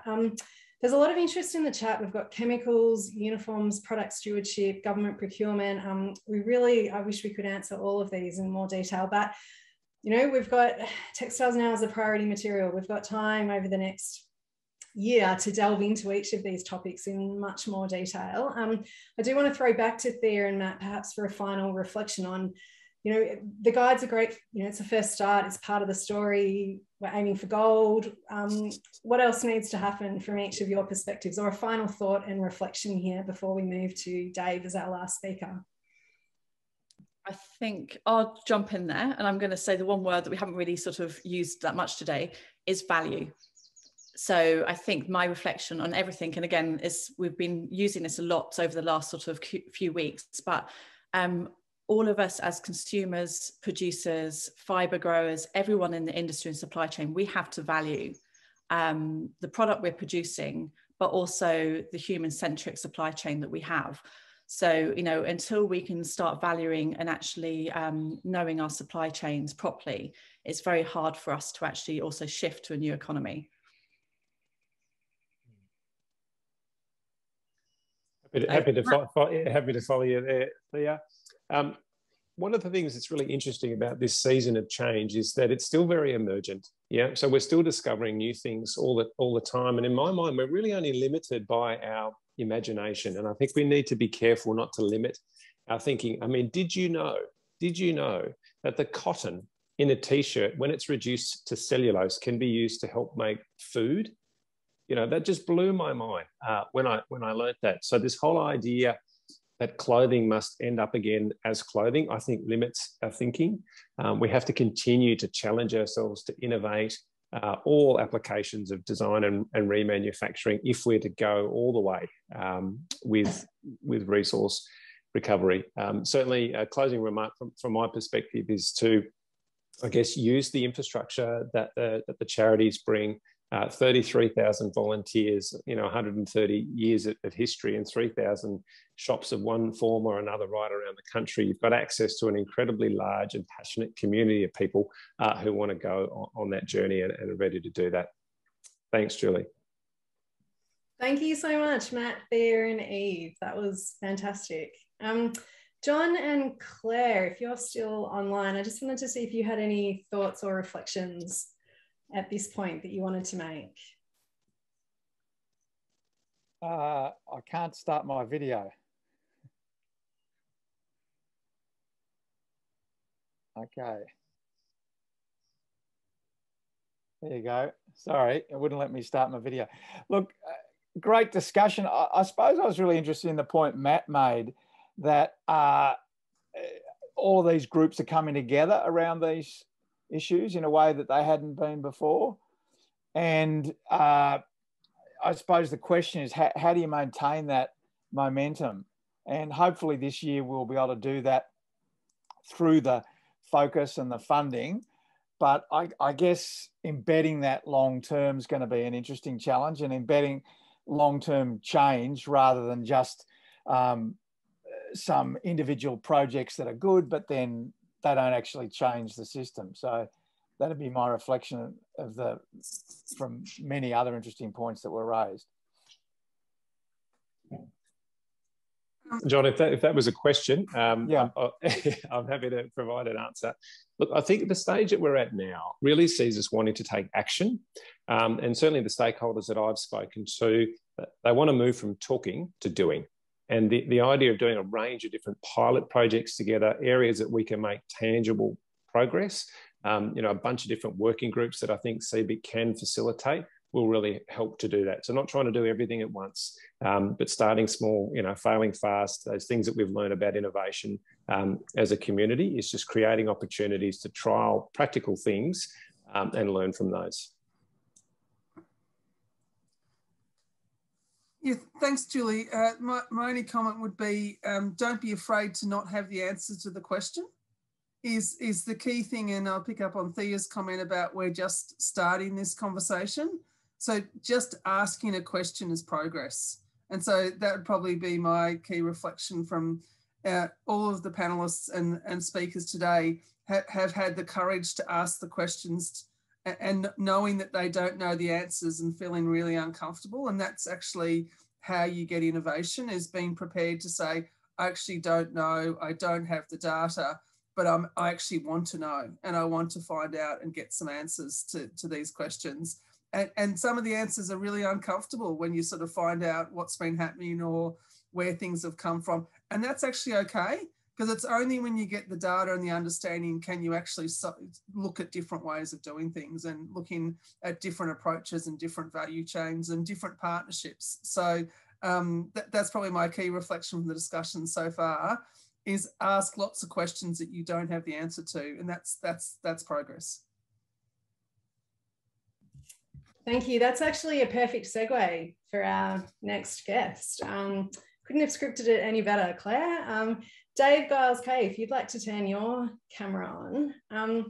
So Dave's an extremely thoughtful person, extremely knowledgeable in this space. And he's going to share his unique perspective. So the reason why I think Claire's segue there was fantastic, because Dave is actually the co-founder of Now and Future, which is a new forum for discussion and debate around real and sustainable change in the Australian fashion industry. So I kind of see Dave as that provocateur, asking those really challenging questions and not necessarily knowing the answer, but being prepared to find out, well, what could change and what would be the option? Like, what's happening now and what could it be in the future? He's currently working with Indigenous fashion projects, supporting the growth of Australia's First Nations textile and fashion.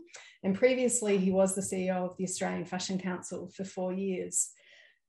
He's recently, with his colleagues at Now and Future, they've recently published an article titled Textiles, a priority material for recycling and circularity.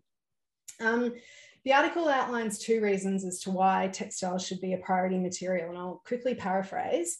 The first reason is the high costs currently associated with processing the textile waste stream locally, the majority of which goes straight to landfill.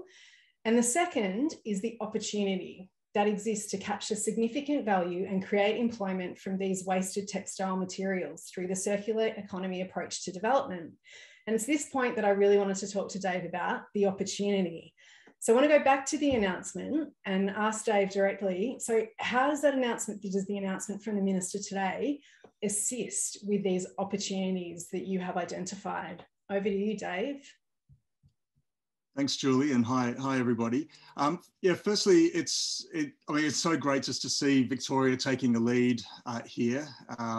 Recognising that textiles are not only a part of the significant part of the waste problem that we have in our communities, but also that it's a sector that can provide a significant amount of value back to the economy. And I think the Victorian government has shown in our sector that they have taken a lead in this area. Also, they did it a couple of years ago with procurement and other things. So they're really engaging with the textiles industry and working with us to solve problems.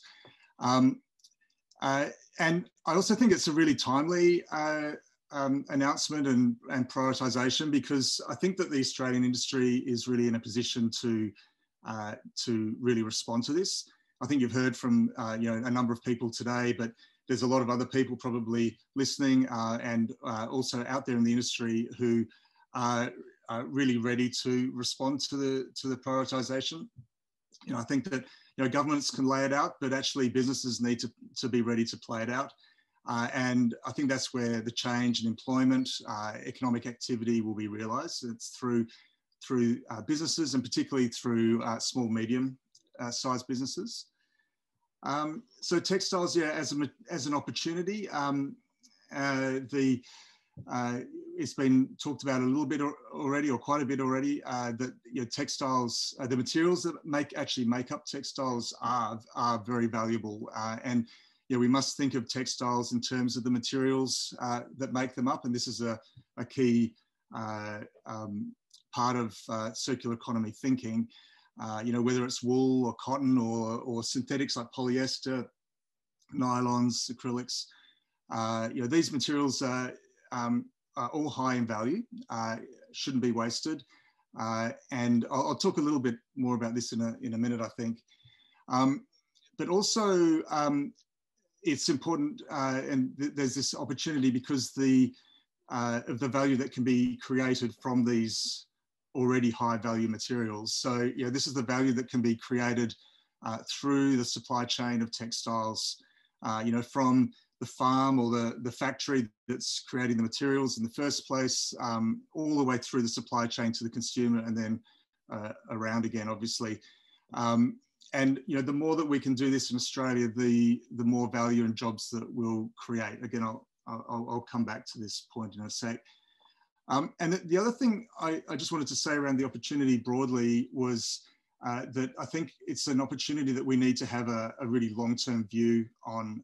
So we should be urgent and around addressing the opportunity, but also we need to have a 50 or 100-year view or something like that. And why I say that is because I think we need to think about what kind of textiles industry we want to build towards, and look at it in that sort of longer-term context. So, I think actually we have a really a huge opportunity to be a textiles powerhouse in the world in the future. Again, thinking about in that long term, and that's principally coming from the fact that we do produce a lot of fibre here, and very, very good fibre, and from very good practice, and that's mainly on the farm. And through agriculture, I think we can also develop more fibres that we can be a powerhouse in. So again, I'll talk about this in a sec. And I just want to also say how amazing it is that we have CBIC. It's such a wonderful concept and a great initiative from the government. That's really focused on businesses and working and supporting businesses, and that partnership that Claire talked about before. It's recognising that businesses will change, make the change, the value creation, and but that works best when it's in partnership with the government. So I'm really looking forward to seeing what happens, over the next couple of years, particularly, but ongoing, around this sort of focus around textiles.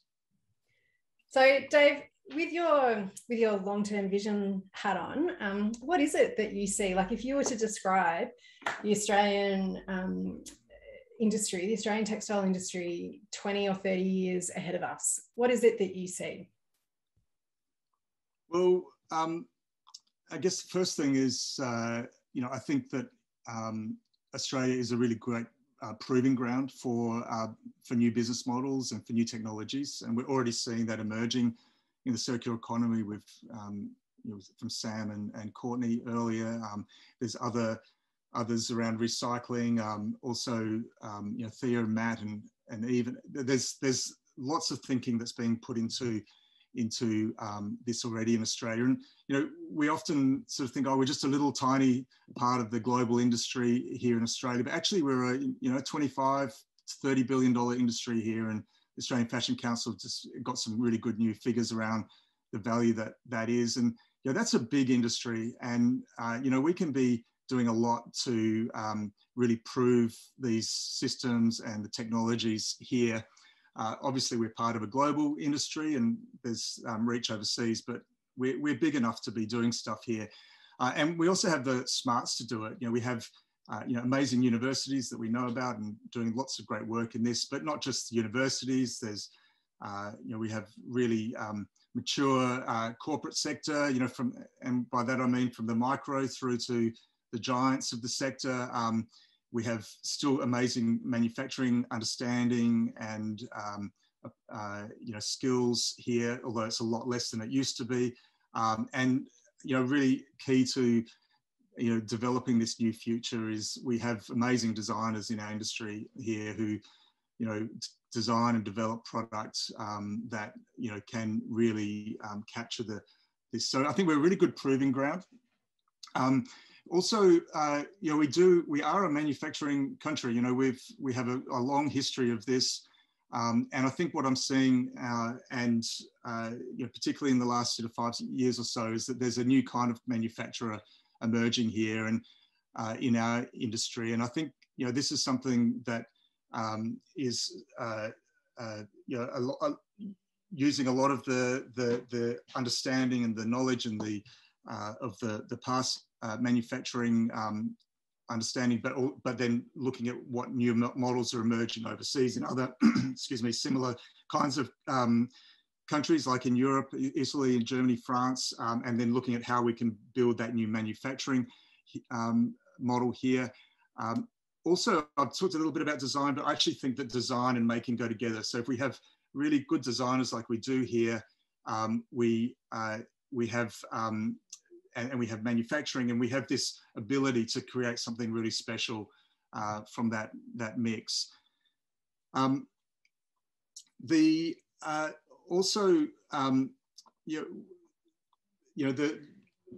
seeing, I think we're a little bit behind other countries like the US, in particular, around some of the business models that were emerging, a number of years ago around the sort of use stage of garments. But we're really we've seen over the last number of years now that has been emerging really strongly here. ABCH and Seljack, I think, are good examples of that, but there's a lot of others around garment rental and other things, and recycling. Also, we've got some really great technologies that I understand are getting some fantastic traction.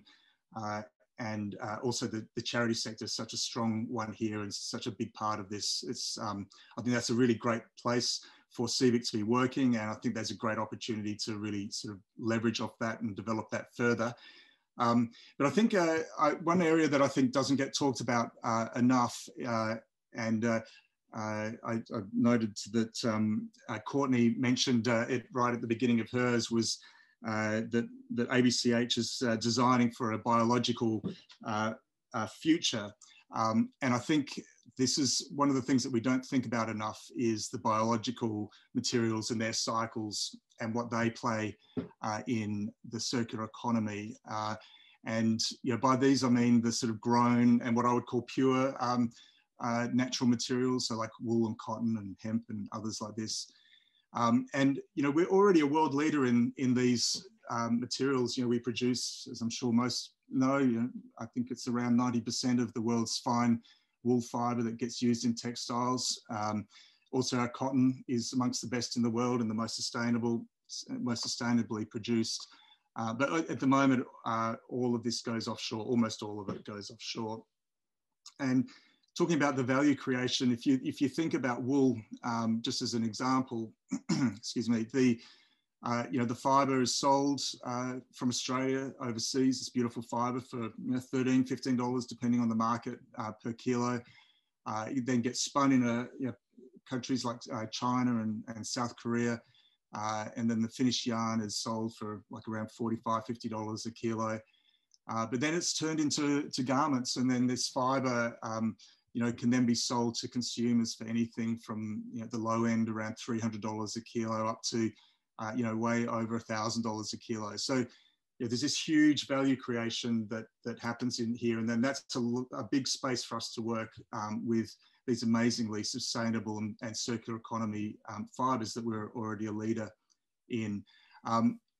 So if you're going to say then in 20, 30 years time, like our wool manufacturing, like we will have that capability really enhanced and increased onshore, and the products will be valued, the material will be valued and will be produced in a way that is regenerative, restorative.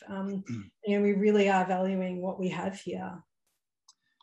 Yeah, exactly. And I think, the regenerative agriculture is already part of how these fibres are produced. Regenerative agriculture is a big part of the circular economy, also a big part of bringing climate change under control, getting carbon load out of the atmosphere. So, but still, it's a very small part of our agriculture. And I think that regeneration and regenerative materials need to be focused on a lot more.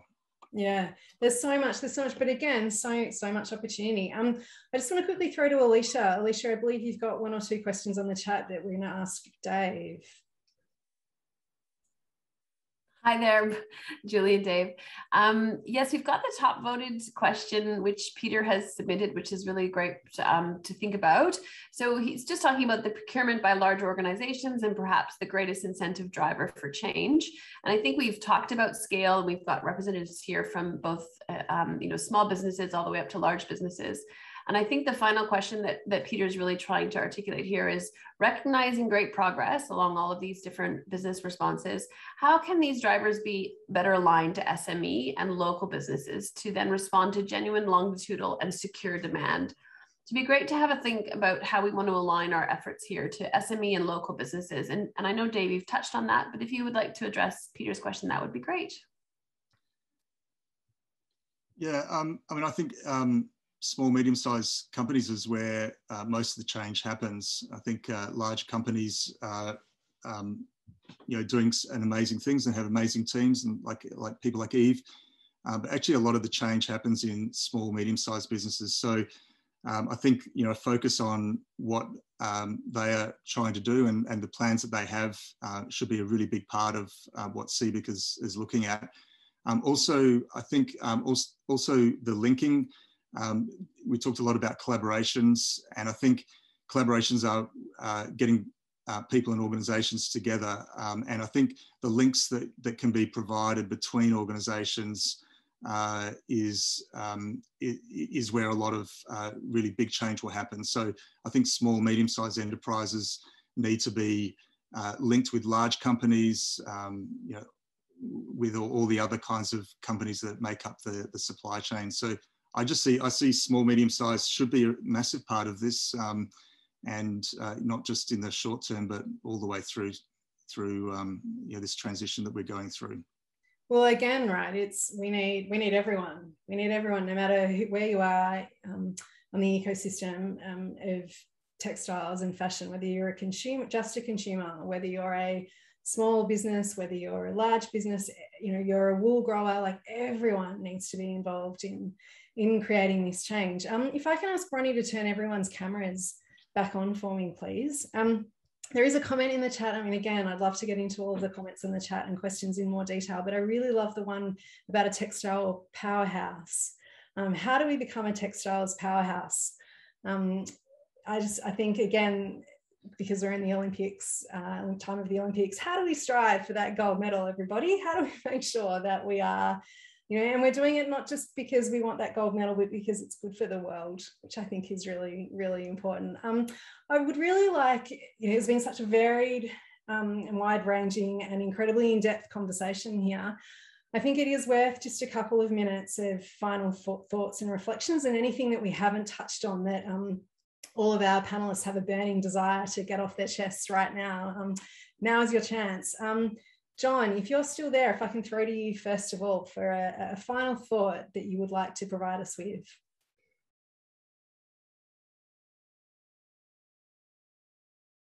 While we're trying to get John and Alicia, the next person on my screen, Claire. Claire, if you'd like to provide a comment.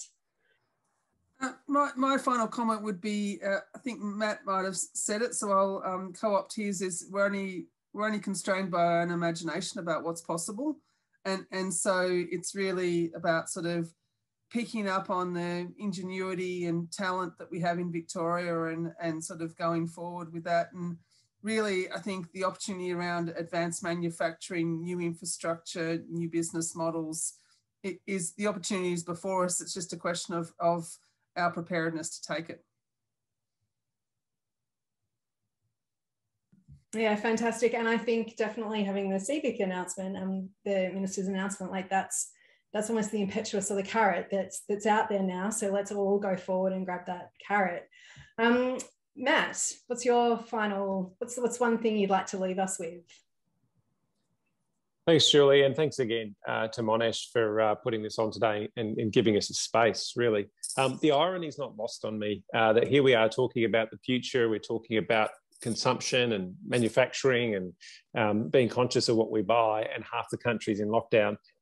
So my thoughts are with everybody who's going through that in one way or another today. I know it's very challenging, and so please look after yourself in whatever sort of today looks like. Couple of websites to have a squiz at if you can't get out and about. Movingtheneedle.com.au is a great place to have a look if you're just not quite sure where to start on this journey, whether you're from government, business, private enterprise, or just an interested individual. And the other one is salvostores.com.au. Believe it or not, the charities have gone online, and so you've got over 30,000 items to choose from now. It's been a really interesting piece of silver lining for those of us in retail trying to take our offer online. So please look after yourself, and I look forward to meeting up with those of you that are on the journey down the track. Thanks, Matt.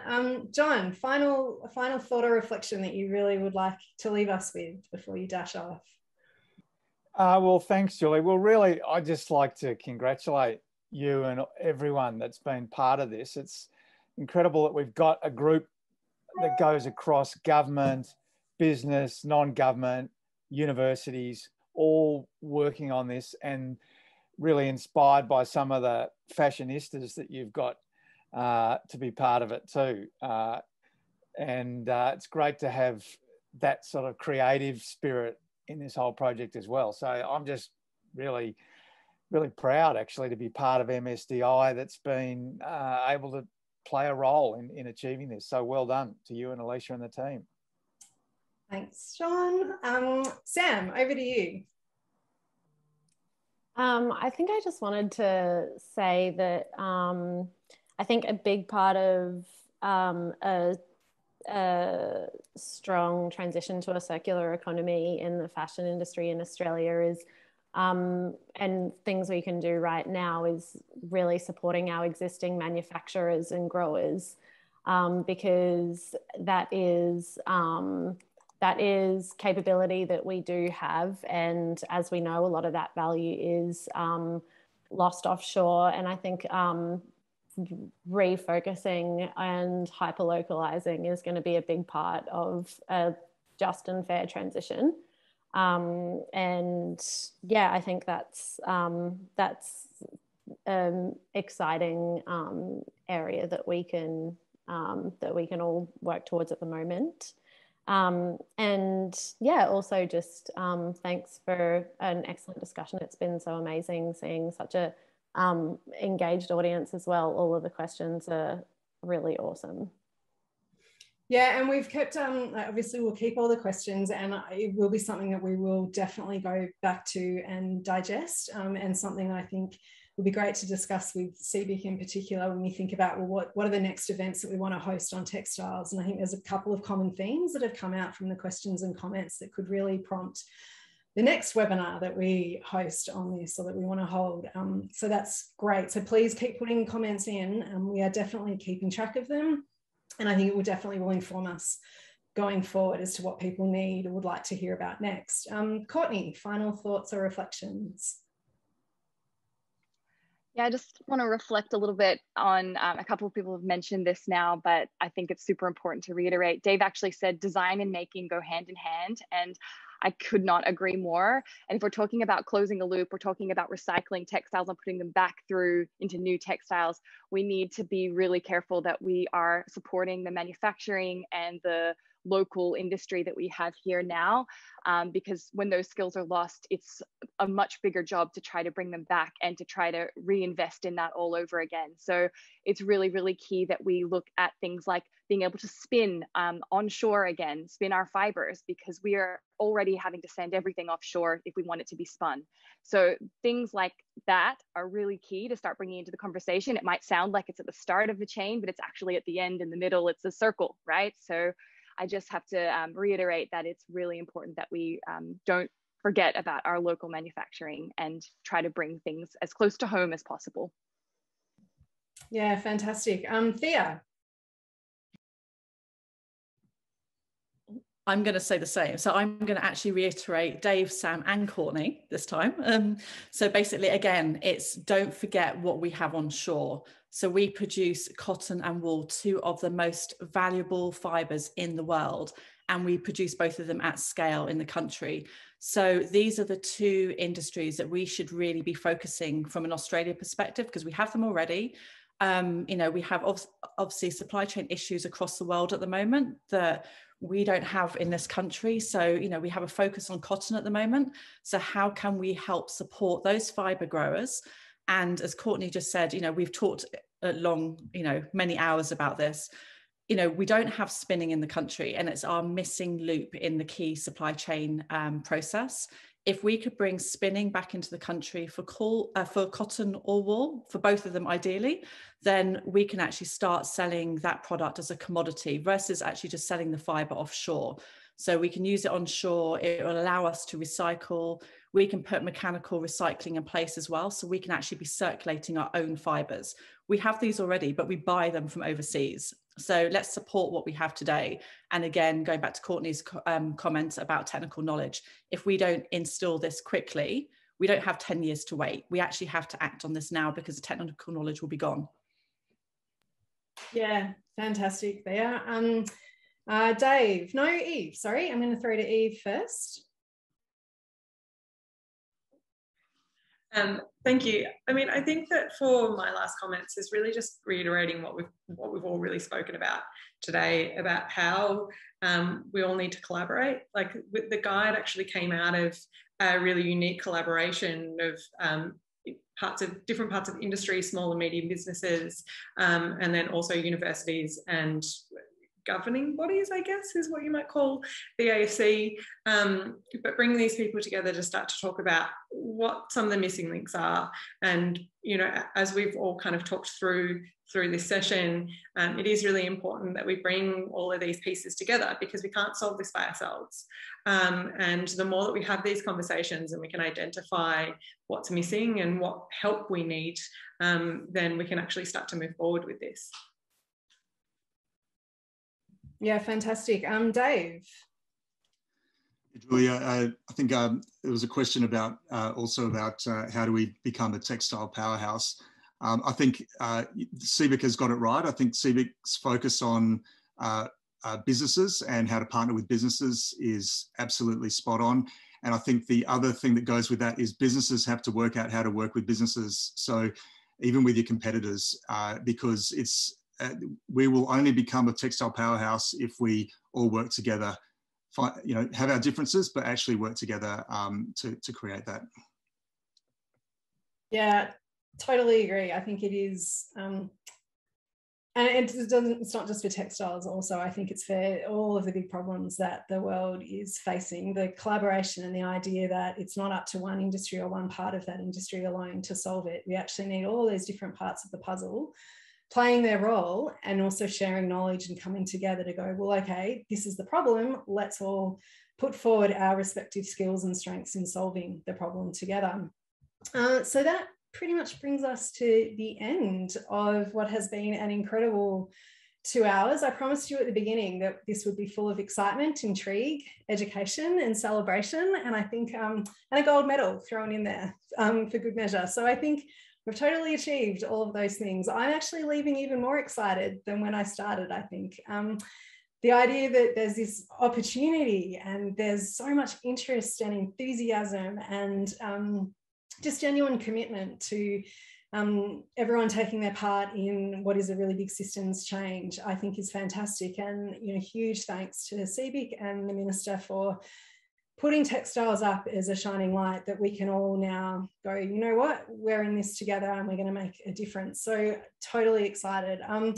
In celebration of partnership, I do want to make a couple of quick thank yous. Thank you. Huge thank you to all of our speakers and panelists. Thank you so much for taking the time and bringing your expert knowledge and wisdom in such a generous and caring way. I think that's it's really, really appreciated.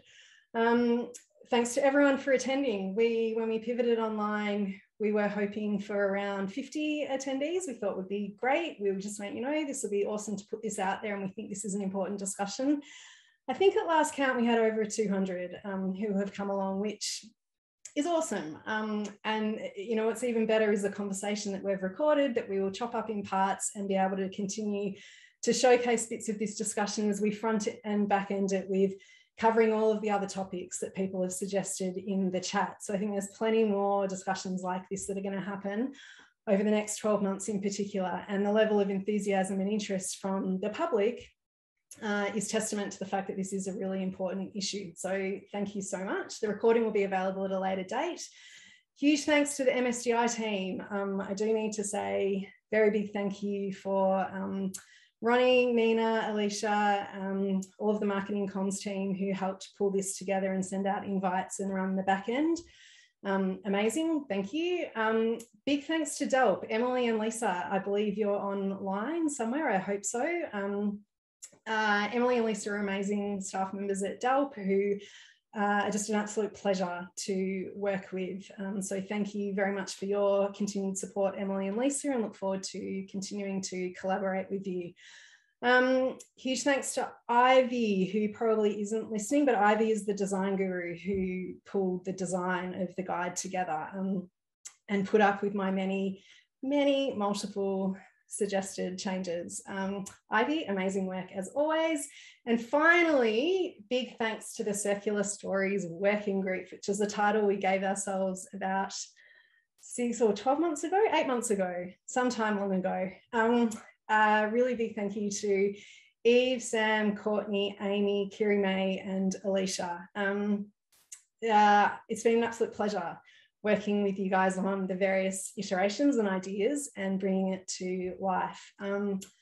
Yeah, your skill and expertise and knowledge and your willingness to share and collaborate is exceptional. So it's been a real pleasure to be on this journey with you. And as we've said, it's volume 1.